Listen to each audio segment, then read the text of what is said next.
What's going on, everyone? So I always have and probably always will be a Cam Reddish guy, right? I've always been a fan of Cam Reddish dating back to Duke, right? When he came in the league, I and many others thought like, hey, man, he has a real star potential. Some questions about his work ethic, even dating back to Duke, right? Like how committed is he to seeing that ceiling, seeing that potential kind of realized. But he was a guy that was like, hey, he could maybe be one of the premier 3-and-D wings, right? A guy that can defend 1 through 5. He's got 6'8" size, 7'2" wingspan, hyper athletic, can defend multiple positions. But I really do think Cam Reddish, in a lot of ways, is a product of his environment, right? I think he's a great example of where you're drafted and developed matters because he was a guy that coming out of college, coming out of Duke, got drafted in the lottery, ends up going to Atlanta, was great for Atlanta. I mean, he was really good for Atlanta. And then he ends up following that up the next year with another solid season, but then they went and got a bunch of guys that all kind of filled in his spot. They went the veteran route. They end up making the conference final, right? And it just all of a sudden he kind of became the odd man out. And you saw that with like him and even like John Collins. John Collins is another example. Like John Collins, like every year was like their best player, second best player. Guy was like a 20-and-10 guy and played defense and did everything. And for whatever reason, Atlanta was like, he's trash. We want to get rid of him, right? Like it was crazy. But nonetheless, that's what Atlanta wanted to do.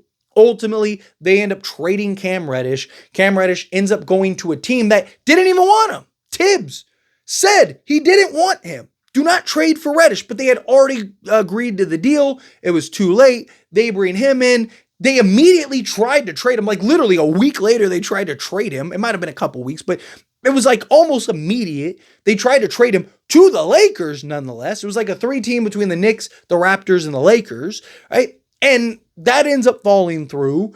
And then Tibbs is like, all right, fine, I guess I'll figure it out with him.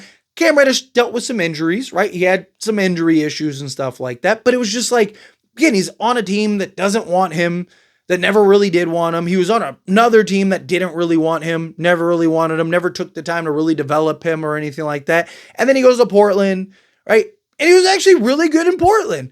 And then he signs with the Lakers, and he's kind of just been in this like purgatory almost, this like limbo, right? Like he'll have these stretches where he plays a ton.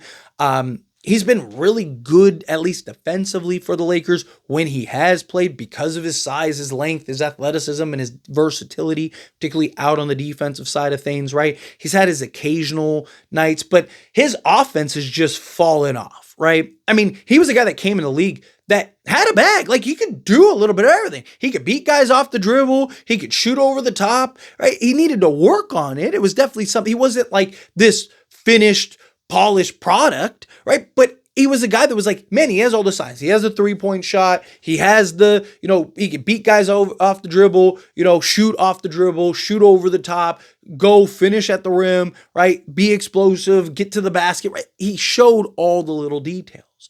And he was a guy that I always wanted to see on the Lakers. When the Lakers attempted to trade for him like 3 times and it fell through, I was like, oh, come on, man. And then finally we get him. And it was like, yes, there it is, right? He's still 25. He's still young, right? Like, I just think he needs the right team, right opportunity, and somebody that actually sees the potential to really develop him. They need to get him mentally back on track, right? I think his confidence is gone, right? And is it something that can ever kind of reignite is a question. Defensively, again, his hustle, his effort, the defense, right? All of that's still there, but offensively, that's the problem. Is yes, defensively he can be good, right? He does at times have trouble kind of focusing on the defensive side of things, right? When he's locked in and invested and engaged, I mean, the dude is a stopper, right? The guy is a you need to stop, throw a focused, motivated Cam Reddish on that player, and he'll get you a stop. But you see at times he kind of gambles or get beat off the dribble or kind of gets lazy and gets backdoored and stuff. It's just, again, kind of getting him to focus on the task at hand, whether it's offensively and defensively. Well, once again, as we've seen on several occasions, he's fallen out of the rotation entirely for the Lakers.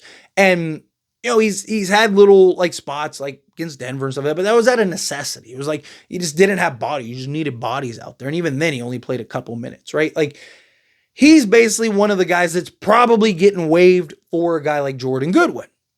And the question is like, okay, well, why is Jordan Goodwin playing and not Cam? Like, what can Jordan Goodwin give you? Cam Reddish can give you, right? Like, and the thing is that Jordan Goodwin, he's just better at the dirty work.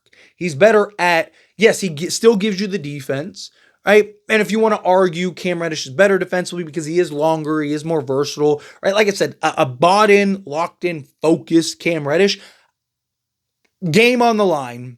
Ja Morant has the basketball, right? Or SGA. Say SGA. SGA has the basketball. Game on the line. You have Jordan Goodwin or a locked-in, focused, ready to get a stop Cam Reddish. Who would you take? I would take that version of Cam Reddish. The problem is, again, having him bought in. Like Jordan Goodwin, he's a guy that he knows his role. He plays his role, right? He's been better shooting the basketball. Right? He's a guy that's just, he's been better and more consistent offensively, where Cam Reddish is a liability at times offensively, but also Jordan Goodwin, although not as big and long, is just better at the dirty work, right? He's a better rebounder, he just has a better nose for the ball, still gives you that defense, still gives you that point of attack. He gives you all of the little details better than a guy like Cam Reddish. Same thing with like a Jared Vanderbilt and Dorian Finney-Smith and these guys. They're just better at one, being focused, and two, the little nuanced things. Where Cam Reddish, you can see him kind of, at times he's great at that, but at times he's almost like a liability out there. You're just like, oh, like, come on, dude. Like, and then again, offensively, he just doesn't give you anything. It's like, you already have that in Jared Vanderbilt. Do you really need that in Cam Reddish also? Cam Reddish is a guy I wouldn't hate to have just to have, right? Again, like his size, length, versatility, and athleticism, I do think can be very handy. I do think is something that could be very beneficial, especially in the playoffs, right? Like, you need a defensive unit out there. You need a defensive stopping unit, right? I don't hate the idea of like a Cam Reddish, Jared Vanderbilt, Dorian Finney-Smith, LeBron James, and like a Jordan Goodwin out there, right? And you just have like that, or even like a Jackson Hayes if you wanted that for like the center purposes, right? Like just big, physical, versatile, defensive pieces that can just, everyone can switch 1 through 5. Right? I don't hate the idea of that, but I just think he's probably the odd man out, right? I think even a guy like a Markieff Morris, there is an argument for to be had. And again, I'm a guy, I really want to see Cam Reddish have success.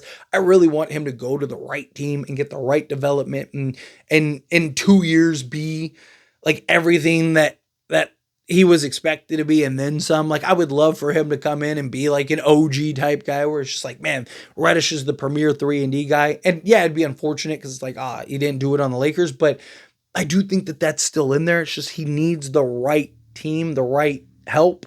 But I do think that there is an argument even for like a Markieff Morris because, again, he gives you that size, that physicality, that presence. He can slot in, essentially 3 through 5 if you need him to, small ball. But he's also just, again, better shooting 3 ball. He's better disciplined. He's a vet. You can trust him, right? He's not going to do anything that's a little silly where Reddish at times can, be a little butterfingers with the basketball or, take an ill-advised shot or something like that. Where Morris, he's not really going to do that. You don't really have to worry about that. He's not shooting the ball unless he's like wide open, right? It's just, those are kind of like the little differences, but it's unfortunate because Cam Reddish is a guy, it's just like, man, like everything is there, right? It's like having your like dream car, but all the pieces are laid out and you have to put it together.